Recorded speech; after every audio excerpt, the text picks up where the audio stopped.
Thank you so much for tuning in. My name is Allison Hardy. I am a personal trainer. I'm an artist and a former college art professor. I'm a mom of one. I have a 2.5-year-old little guy, and I'm a pastor's wife. So life is always interesting in the Hardy household. So, today I thought I would talk a little bit about finding your purpose. And one of my goals for 2016 is to do a ton of personal development because I suck at personal development. So it's one of my goals. So one of my goals is to read a personal development book every single month. And this month I am reading a book by Jen Sincero called You Are a Badass. And I love it. It's a really great book for just like getting out of your own way. And I am 100% guilty of that. I get in my own way all the time, every single day. So it's a really good way of kind of stepping aside and just letting you shine. She talks a lot about ego and how you put yourself down before you can even give yourself a chance. So I really like it. But this is something I struggle with all the time. I'm constantly revisiting my mission and my purpose and trying to figure out why I'm doing what I'm doing. So this is a couple of steps that she has in her book. Again, You Are a Badass, by Jen Sincero, that she kind of tells you how to find your purpose. So I thought I'd share with you all a couple of like the first steps. So number one, she says, be the alien.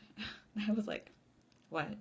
So I think of this as like taking an internal audit. So she says you should inhabit your body as an alien for 24 hours.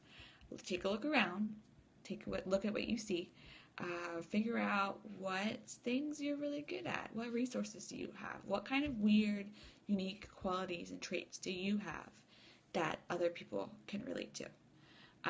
So look at yourself from the inside, but not from you on the inside. Have somebody else inhabit your body. I know that sounds really silly, but it's kind of a really awesome idea. And again, I think of it as like taking an internal audit. Number two, take the right first step.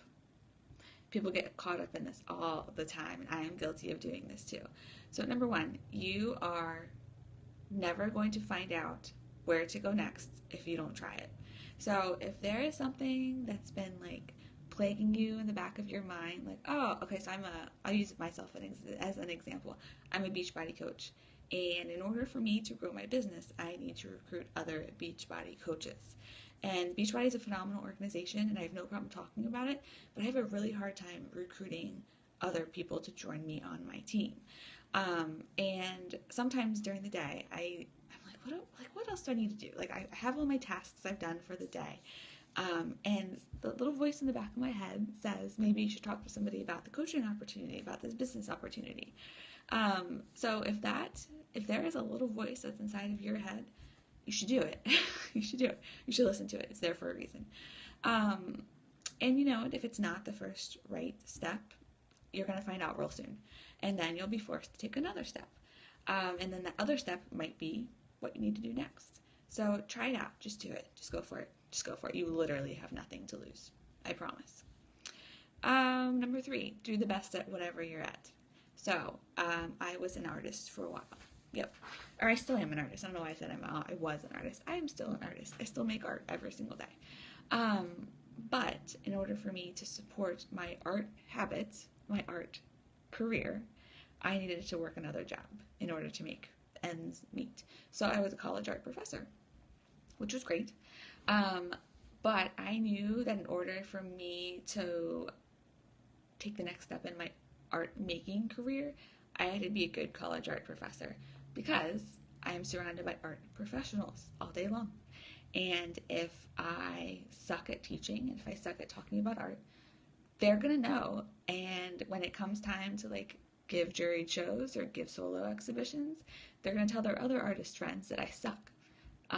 So no matter what you are in, what your career is in at this current moment in time, you need to be really good at it because you never know who's watching. You never know who's talking to someone else, and you never know what kind of contacts you'll make. And if you suck at your job, you're not going to make any contacts because nobody wants to hang out with the person who sucks at their job. So, number three, do the best at whatever you are good at, or whatever you're at. Gosh, do your best at whatever current situation you are in at this current moment in time. There we go. Number 4, don't reinvent the wheel. Don't do it. What do I have? I have notes. I have you, who are you jealous of? What makes you feel alive? What specific things do you get excited about this person? So find someone that you aspire to be. Find someone that you think is awesome at their job. It's something that you think you want to do. Follow them and redo what they do. Mimic them. Fake it till you make it. If you, like for me in the fitness industry, there are a couple of Beachbody coaches that I really admire. I think they're awesome. They have awesome photographs, they have great messages, and just the way they approach their business I think is really cool. So I kind of emulate them. And I know that's kind of weird and a little stalkerish, but by emulating them, it helps me to kind of figure out if I feel comfortable in that realm, if I feel comfortable doing what they're doing. Most of the time, the answer is yes. Sometimes the answer is no. But it always gives me an idea to spring off of. So if I try to promote a certain group a certain way, and I kind of emulate what they're doing, I usually learn something from that, and then I can kind of jump off from that and apply it to my own brand, apply it to my own way of doing things, the way I work. So fake it till I make it, and then once I figure it out, I'm my own thing. And almost every single organization in the world does this. There's always someone that comes before someone else, and then they spring off of that. So it's a really great way of kind of trying to figure out what you are doing. Number 5, don't get caught up in the Thunderbolt hype. There are very few people in this world who know exactly what they're going to do as soon as they turn 18. As soon as they're out of high school, they're like, yes, this is what I'm doing. They do it, and they're successful at it. That doesn't happen. Many, many, many people have to figure out what they are good at. And you know what? That changes as you get older. As you change and develop as a person, your interests, your strengths, your weaknesses change. So if you think you are waiting for this big, moment, it's not going to happen. It's not. So try out a couple things. Try out different ways of doing things, different careers. It's only the only way you're going to figure out what you're good at and what your purpose is through trial and error. So if you're waiting for a big aha moment, it's probably not going to happen. I know that's kind of unencouraging, but there's strength in the struggle. You know, have you ever heard that phrase? There's strength in trying to figure out what the heck you are doing. So that's all I have to share with you guys. Top 5 things for figuring out what your calling is, and I'll recap them. Number 1, be an alien, take an internal audit, figure out what you're good at, what you're surrounded with, what your resources are. Number 2, take the first right step. Even if it is the wrong step, it will probably lead you to the right step. Number 3, do the best at whatever you are in right now. So if you're waiting tables, do a really good job. I know that's probably not your end career that you want. Do a really good job. You never know who you're going to meet. Number 4, don't reinvent the wheel. Find someone you like and emulate them, and then figure it out from there. Fake it till you make it. Number 5, don't get caught up in the Thunderbolt hype. So even though you probably think there's going to be a big aha moment, it's probably not going to happen. So figure it out by doing lots of different things and then refining.